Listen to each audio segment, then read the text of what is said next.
Hi everyone, in today's lesson we're going to shift our focus away from the Greeks and towards the Romans. We're going to talk about how they started their republic, how they gained such a large empire, and how they start to stir up some trouble with some other places. So make sure you're in your interactive notebook and you're following along.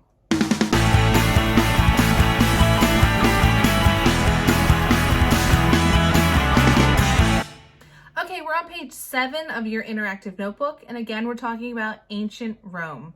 So let's start off with our essential question. What led to the establishment of the Roman Republic, and how did it influence other cultures? We're going to see today that we're going to have a lot of commonalities between the Greeks and the Romans because they are closely related. They have similar gods and goddesses, similar government structures, because they were so close in proximity during this time period. So if we start off talking about where Rome came from and its beginnings, it actually has an ancient myth surrounding its creation, or a legend. Two young boys known as Romulus and Remus are supposedly, mythically, legendary, that's not a word, supposedly they are the ones who founded Rome in 753 BCE. Apparently they were the twin brothers or the twin sons of the Roman god Mars and a Latin princess, and they were kind of abandoned in childhood, raised by a she-wolf, and then they created a city. Crazy stuff. But that's what they say. Real, I guess, logical, we would say that this area was actually, Rome was actually founded by Latin people on a river in the center of Italy. Kind of similar to when we talked about early river valley civilizations. Rome was near the Tiber River. It's fertile soil, so it made sense to set up a civilization there.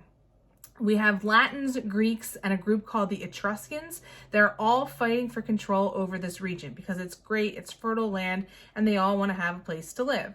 Ultimately, what happens though, between about 1000 and 500 BCE, the Latins are credited with founding it, the original settlements of Rome. So again, Romulus and Remus, if you buy into the myth, they would have been of Latin descent. So hey, maybe they were real, I don't know.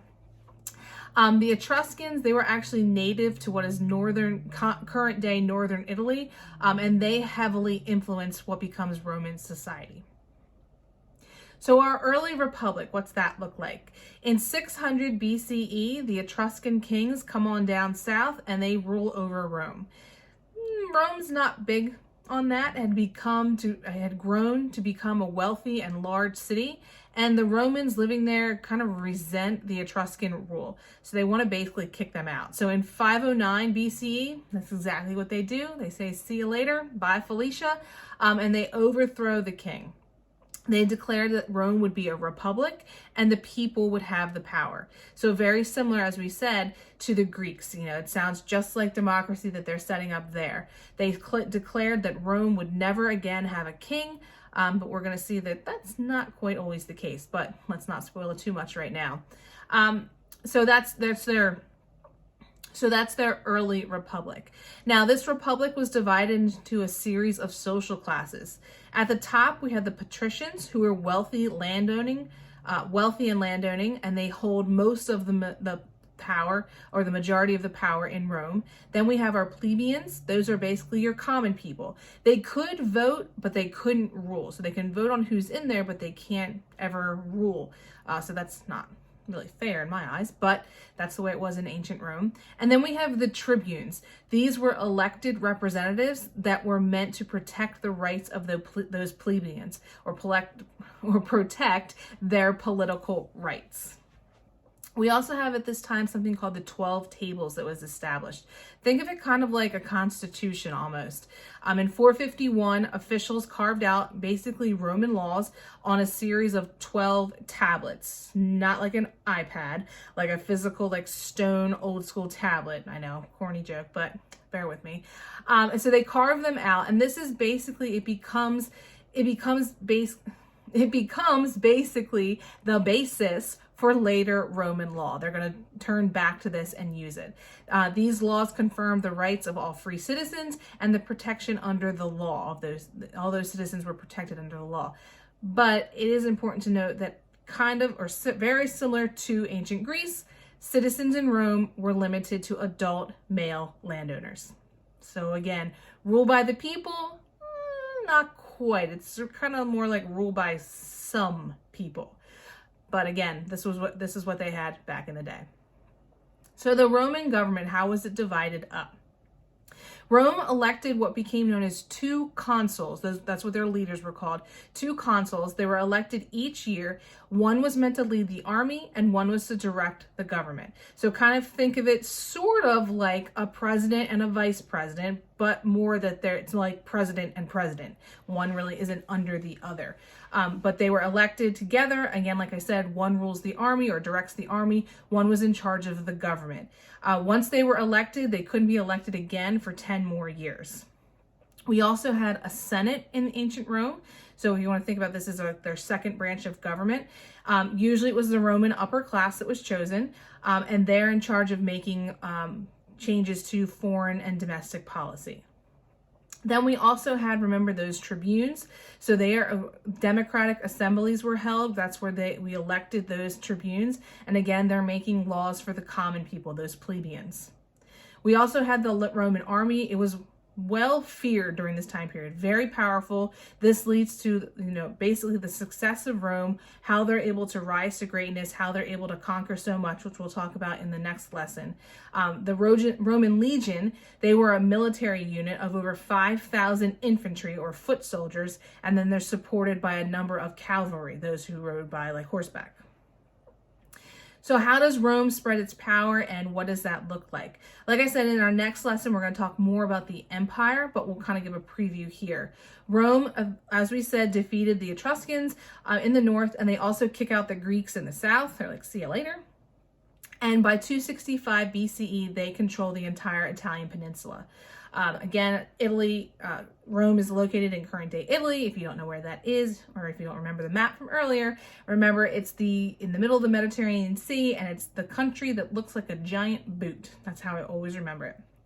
So they conquered, the people that they did conquer, they treated them justly. And that really helps enable Rome to grow, because although these people were conquered and taken over, they at the time weren't enslaved and treated poorly. They're kind of just lumped in and they're treated with care. And so that says a lot to people, and that, as I said, it fosters that growth. Rome goes on to establish a very large trading network, which is very big. There was basically there was a common saying that said, all roads lead to Rome.